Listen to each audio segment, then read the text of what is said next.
नमस्कार दोस्तों। कार्तिक मास में कही जाने वाली कहानी। कहानी शुरू करने से पहले अगर आप चैनल पर नए हैं तो चैनल को प्लीज सब्सक्राइब कर लीजिए। तो कहानी को शुरू करते हैं। एक समय की बात है। एक गांव में एक बुढ़िया रहती थी और वह रोजाना तुलसी माता की पूजा किया करती थी।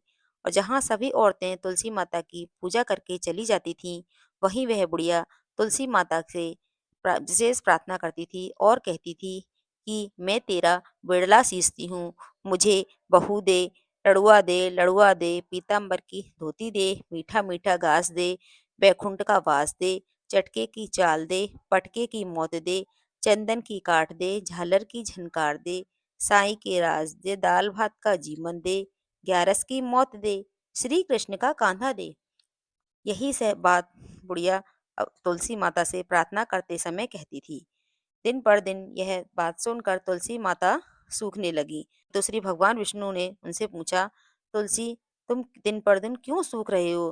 तुलसी माता ने कहा, मेरे मन की व्यथा मत पूछो।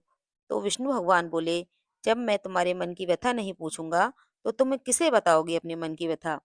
तो तुलसी माता ने कहा कि रोजाना एक बुढ़िया मेरी पूजा करने आती है और बोलती है, मैं तेरा बिड़ला सींचती हूँ, अड़ुआ दे, लड़ुआ दे, पीताम्बर की धोती दे, मीठा मीठा घास दे, बैकुंठ का वास दे, चटके की चाल दे, पटके की मौत दे, चंदन की काट दे, झालर की झनकार दे, साई के राज दे, दाल भात का जीवन दे, ग्यारस की मौत दे और श्री कृष्ण का कांधा दे। मैं उसकी हर बात पूरी कर सकती हूँ, पर मैं श्री कृष्ण का कांधा उसे कहाँ से दूंगी? तब भगवान श्री हरि बोले, जब भी वह बुढ़िया माई का देहांत होगा, जब मरेगी, तब मैं स्वयं उसे कंधा देने आऊंगा। एक दिन वह बुढ़िया माई मर गई। जब वह बुढ़िया माई मर गई और उसको शमशान ले जाने की तैयारी करने लगे, तो वह बुढ़िया माई इतनी भारी हो गई कि वह किसी से उसकी अर्थी हिल भी ना सकी।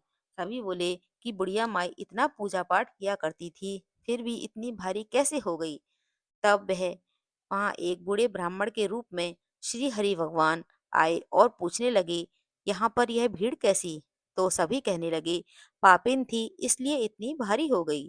वह ब्राह्मण वेशधारी श्री हरि बोले, मुझे इसके कान में कुछ बोलना है, शायद उठ जाए। लोग बोले, ठीक है।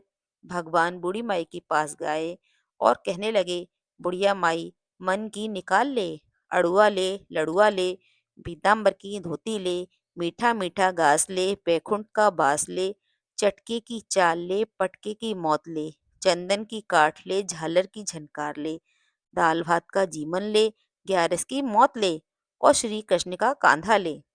इतना सुनते ही बुढ़िया हल्की हो गई। श्री कृष्ण भगवान उसे अपने कंधों पर ले गए और इस तरह से बुढ़िया को बैकुंठ प्राप्त हो गया। हे तुलसी माता, जैसी मुक्ति उस बुढ़िया माई को दी, वैसी मुक्ति हमें भी दिलाना। जय तुलसी मैया।